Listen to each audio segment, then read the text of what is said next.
Hi guys, Assalamualaikum. Welcome to my cooking house.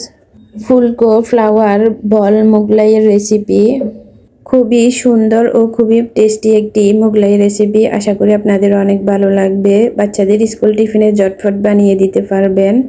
ফুলকো ফুলকো, ভিতরটা একদম নরম তুলতুলে, বাহিরটা মুসমুসে ও ক্রিস্পি।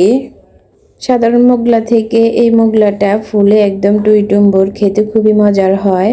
আশা করি সকলের অনেক ভালো লাগবে, সব উপভোগ করুন। এই রেসিপিটি তৈরি করার জন্য সর্বপ্রথম আমি এখানে কিছু বেকিং পাউডার আর কিছু ইস্ট নিয়েছি, মানে হাফ টিস্পুন করে নিয়েছি। তারপর এখানে পরিমাণ মতো আটা, স্বাদ মতো লবণ আর সামান্য একটু তেল দিয়ে দিচ্ছি। তারপর হাত দিয়ে শুকনো উপকরণ ভালোভাবে মিক্স করে নেব।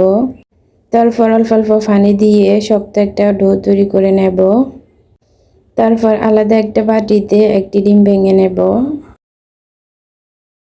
তার মধ্যে সামান্য একটু লবণ অ্যাড করে দেব। তারপর ডিমটা ভালোভাবে ফিটিয়ে নেব। ভালোভাবে মিক্স করে ডিমটা একপাশে রেখে দেব। এখন পিঠার ডোটা নিয়ে ভালোভাবে মুথে ছোট ছোট লিচি কেটে নেব। শর্টকাট একটি রেসিপি, ঝটফট এটি তৈরি হয়ে যায়। এভাবে আমি ছোট ছোট লিচি কেটে নিয়েছি, আর একটা লিচিকে এভাবে রুটি বানিয়ে নেব। ছোট একটা রুটি হবে।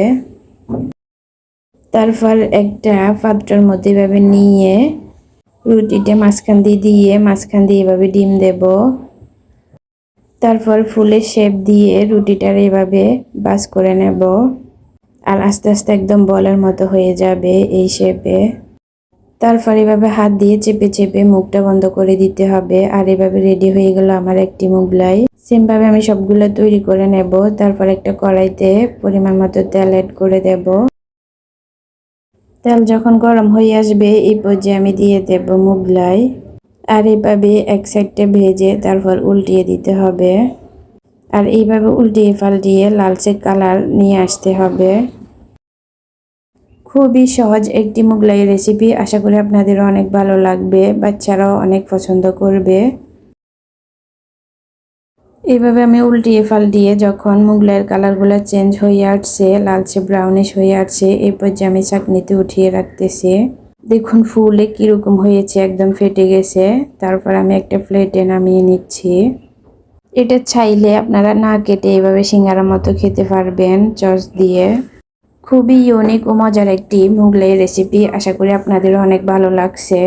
ফুল ভিডিও দেখে তারপর লাইক কমেন্ট করে জানাবেন ভিডিও কেমন লেগেছে। ভালো লাগলে শেয়ার দিয়ে অন্যদের দেখার সুযোগ করে দিবেন। এখন আমি স্কুল টিফিনে নিয়ে নিয়েছি। তো এনাফ টুডে গাইস, সে পর্যন্ত সবাই ভালো থাকুন, সুস্থ থাকুন। আল্লাহ হাফেজ।